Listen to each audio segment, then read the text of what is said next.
Hey guys, it's Janice. Welcome back to my channel. Today is Tuesday, so this is going to be my pull list for January 6th. This week, the first thing that I am picking up is Giant Days number 10. The description for this issue says, Esther's old school friend Big Lindsay comes to visit with her baby, but watching the kid and being nice to the insatiable party girl begins to wear on everyone.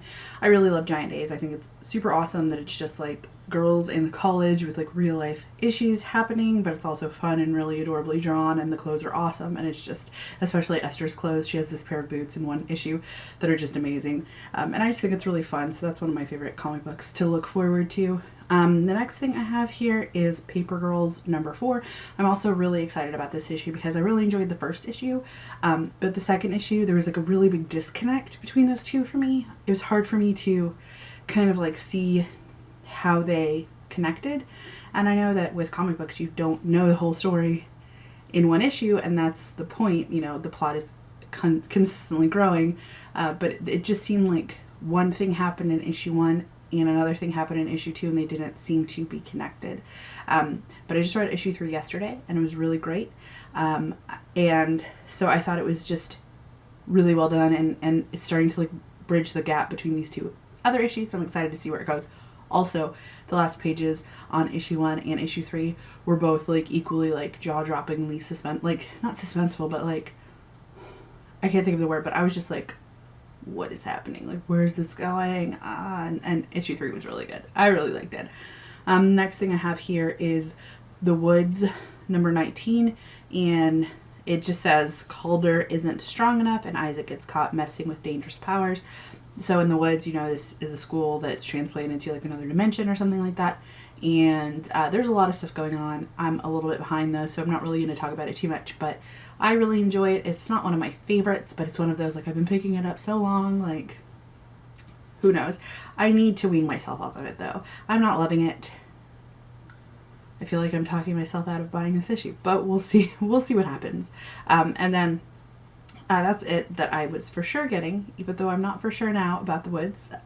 But after that, I have Lone Wolf 2100. This is a new issue, a new series, number 1, and it seems really interesting. The description for this says, a devastating man-made plague is turning the human race into cannibalistic monsters known as the Thrall, but there is hope. Young Daisy Ogami's blood holds the secret to a cure if Ito, her android protector, can get her to the place where it can be extracted.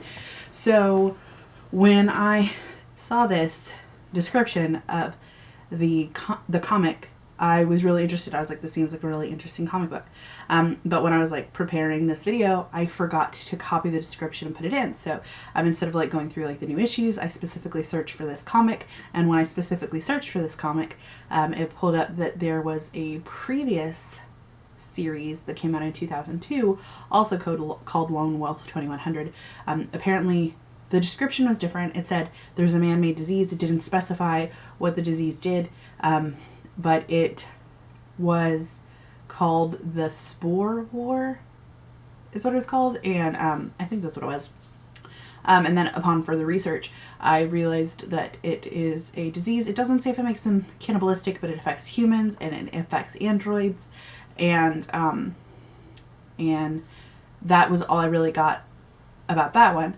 I did look into it a little bit further, and I found out that the series from 2002 is a remake of an older manga that is called Lone Wolf and Cub, which is about a man named Ogami Ito, which is funny because Ogami is the girl, Daisy Ogami, and Ito is her android that's trying to save her.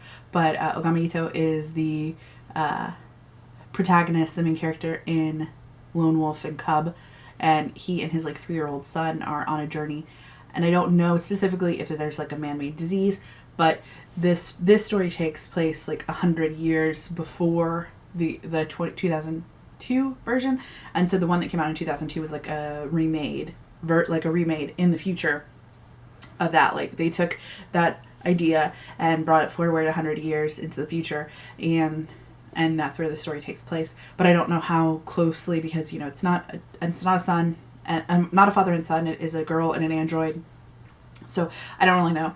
I tried to see about, you know, any information about this comic book, and I think I might look into it, but I want to look into it a little bit further because it's you can get the omnibus for $20 on Amazon, but I don't know that I want to invest any money in something like that. But I'm going to see what Carl thinks about this, and maybe that'll be something we pick up, maybe not. And then the last thing that I wanted to talk about was Mystery Girls #2. I didn't read Mystery Girl #2, not girls. I didn't read the first issue, but it is about a girl named Trine Hempstead, and she, I hope I'm saying that right, she has this ability, she just knows the answer to everything. So like any question you have, you can ask her and she'll know the answer. The only thing she doesn't know is why she knows the answer and anything about the last 10 years of her life.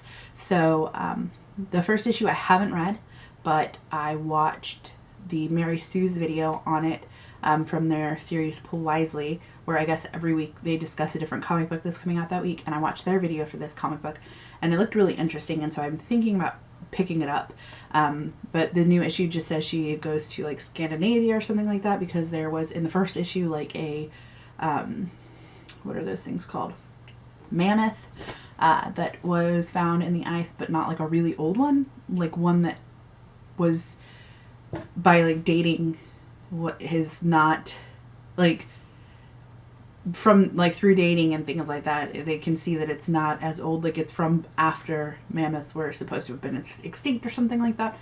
I don't really know, but it seems really interesting, so that's something I am considering picking up. On one hand, I kind of want to pick up the trade just because I haven't picked up the first issue, but on the other hand, I also know that individual issues are where it matters as far as comic books go, especially if you want, it's something that you want to continue. Sorry about the Facebook ding. Anyway, like I said, if you liked it, subscribe if you want to see more. You can follow me on Tumblr, Twitter, or Instagram, and I'll have information for that in the description. Thank you again for watching, and I hope you have a great day. Bye.